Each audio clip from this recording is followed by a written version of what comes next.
السلام علیکم ورحمۃ اللہ وبرکاتہ۔ اعوذ باللہ من الشیطان الرجیم، بسم اللہ الرحمن الرحیم۔ الحمد للہ الذی کان موجودا قبل حدوث الاشیاء ویبقى بعد فناء الاشیاء، تفرد بالاولیۃ والقدم ووسما كل شیء ما عداه بالفناء والعدم، كما قال عز شانه تعالى: كل نفس ذائقة الموت، وقال كل من عليها فان ويبقى وجه ربك ذو الجلال والإكرام، ثم الصلاة والسلام على سيد الأنام رسول الثقلين محبوب رب المشرقين والمغربين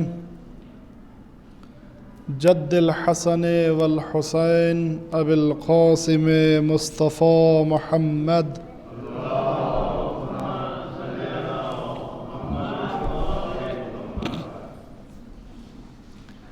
ولعنة الله على أعدائهم أجمعين۔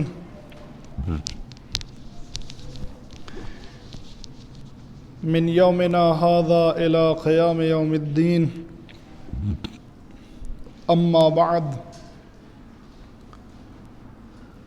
فقد قال الله تبارك وتعالى في كتابه المبين، وهو أصدق القائلين وقوله الحق،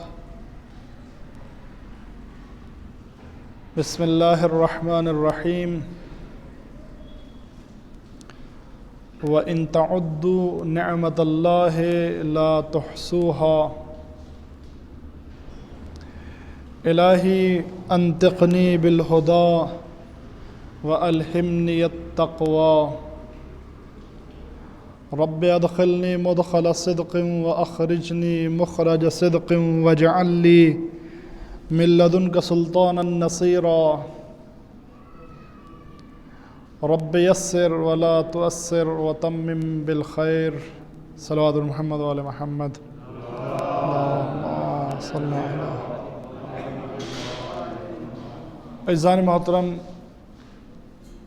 بزرگان قوم و ملت، نماز جمعہ کے پہلے خطبے میں سب سے پہلے اپنے نفس کو اور پھر آپ لوگوں کو تقوی الہی کی دعوت دیتا ہوں، اور تقوی حاصل کرنے میں بھی اللہ تعالیٰ سے آپ کے اور اپنے لیے اس کی جانب سے توفیق کا طلبگار ہوں، اس لیے کہ بغیر اس کی توفیق کے کچھ نہیں ہے۔ تقوی کے معنی میں نے بارہا آپ کی خدمت میں عرض کیے، ایک جملہ کہہ کر آگے بڑھنا چاہتا ہوں۔ تقوی، میرے عزیزو توجہ فرمائیں، اور کاش کہ وہ افراد سن رہے ہوں جن کو سننا چاہیے۔ میری مراد ہمارے جوان اور نوجوان بھائی ہیں۔ تقوی یعنی اپنے وجود کے اندر ہمیشہ ایک پولیس کا احساس کرنا۔ توجہ فرمائیں، انسان